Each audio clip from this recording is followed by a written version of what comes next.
Everyone, welcome to the session.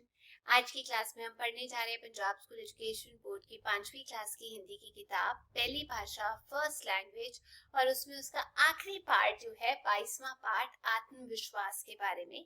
आज इस part को डिटेल में पढ़ेंगे और इसको समझेंगे। पर मैं आपको ये भी बताना चाहती हूँ कि इस पार्ट के प्रश्न उत्तर के वीडियो जो है मैंने ऑलरेडी अपलोड की हुई है, अगर आप चाहें तो जाके देख सकते हैं। तो चलिए शुरू करते हैं पार्ट को पढ़ना। अपनी शक्ति, शक्ति का मतलब ताकत एवं योग्यता मतलब होशियारी पर विश्वास ही आत्मविश्वास कहलाता है। यही सफलता का मूल मंत्र है। यही वह कुंजी है जिसके सहारे व्यक्ति तमाम कठिनाइयों का सामना करते हुए मंजिल तक पहुंच जाता है। अब इसमें जो कठिन शब्द है वो है कुंजी। कुंजी का मतलब होता है यही चाबी है उस चीज की। आत्मविश्वास जीवन चलते रहने का नाम है, अतः जिंदगी में निरंतर आगे बढ़ते रहना चाहिए। आपको जीवन में ऐसे लोग भी मिलेंगे जो आपके मार्ग में रुकावटें खड़ी करेंगे। तो निरंतर का मतलब होता है लगातार चलते रहना, और मार्ग का मतलब होता है रास्ता, और रुकावटों का मतलब होता है बाधाएं डालना या मुश्किलें पैदा करना। आप बिना किसी डर के आत्मविश्वास के सहारे उन रुकावटों को पार करते जाएं। यही साहसी मनुष्य की सबसे बड़ी पहचान है। जिंदगी में कई बार ऐसा भी होता है कि आपने बहुत मेहनत व निष्ठा से काम किया किंतु फिर भी आपको सफलता नहीं मिलती। अब यहाँ पर निष्ठा का मतलब होता है, आप ये कह सकते हैं विश्वास और लगन के साथ आपने काम किया लेकिन फिर भी आप सफल नहीं हो पाते। ऐसे में हमें घबराना नहीं चाहिए। मान लीजिए आपने स्कूल में किसी कविता, गीत, पेंटिंग, नृत्य या खेल प्रतियोगिता में भाग लिया। प्रतियोगिता में और विद्यार्थियों ने भी भाग लिया। अब प्रथम स्थान तो किसी एक को ही मिलना है, अतः कोई भी स्थान ना मिलने पर या निचला स्थान मिलने पर हमें निराश नहीं होना चाहिए, उदास नहीं होना चाहिए। यही वह समय होता है जब हमें सोचना चाहिए कि हमसे क्या गलती हुई है। हमें पुनः मतलब फिर से उस कार्य को करने में पहले से भी अधिक शक्ति के साथ कमर कस लेनी चाहिए। दुनिया में 3 तरह के लोग होते हैं। पहले वर्ग में इस तरह के लोग आते जो सर्वदा हमेशा डरते रहते हैं, शंकाओं से घिरे रहते हैं, डर से, भय से।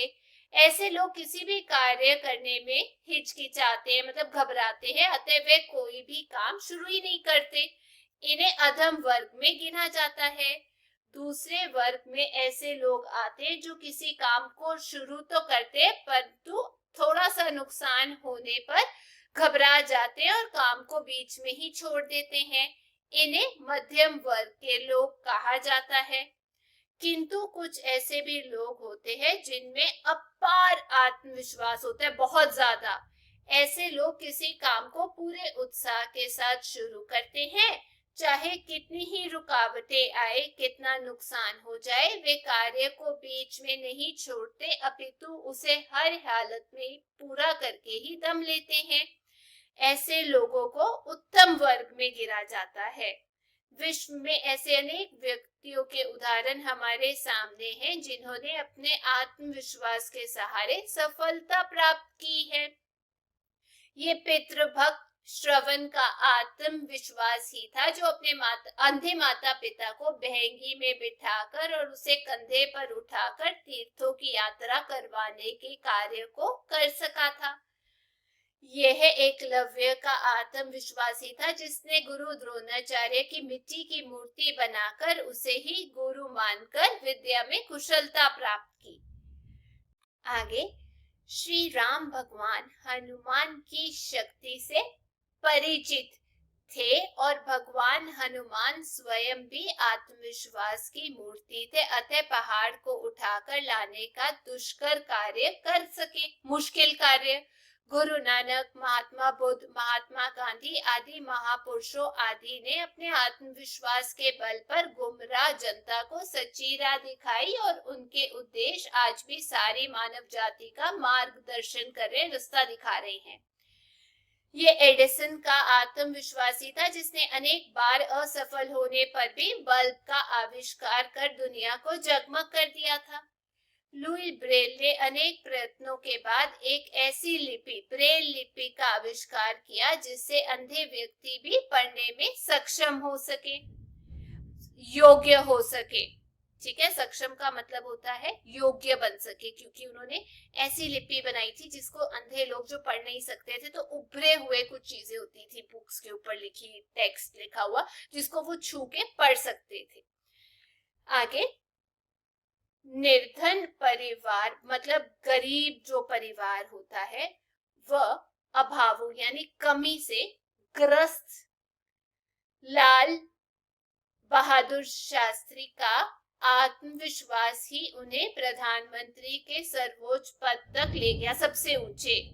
हमारे देश के महान नेताओं जैसे जवाहरलाल नेहरू, महात्मा गांधी, सुभाष चंद्र बोस, सरदार वल्लभ भाई पटेल, लाला लाजपत राय, भगत सिंह आदि ने अनेक शारीरिक, मानसिक, आर्थिक कष्ट सहे, किंतु ये उनका आत्मविश्वास ही था जिसके बल पर वे देश को आजादी दिलाने में कामयाब रहे।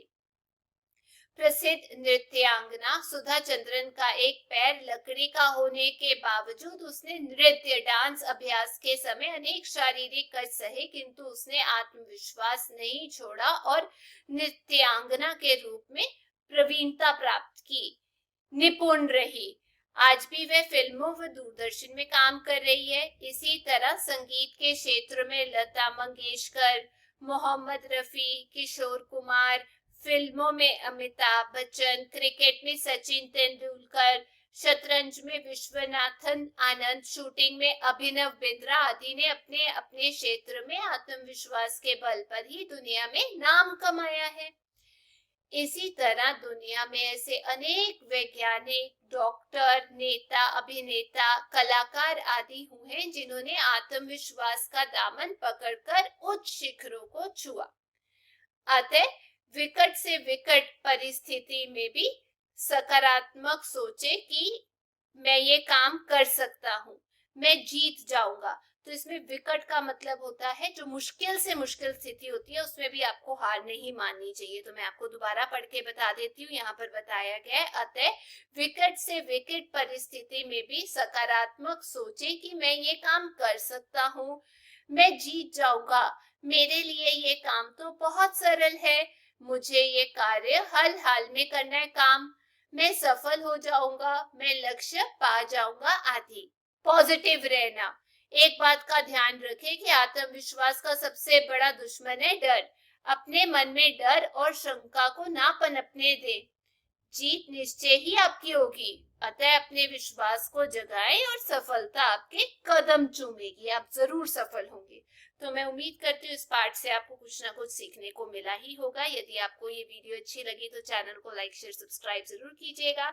हम फिर मिलेंगे। Till then take care, bye bye.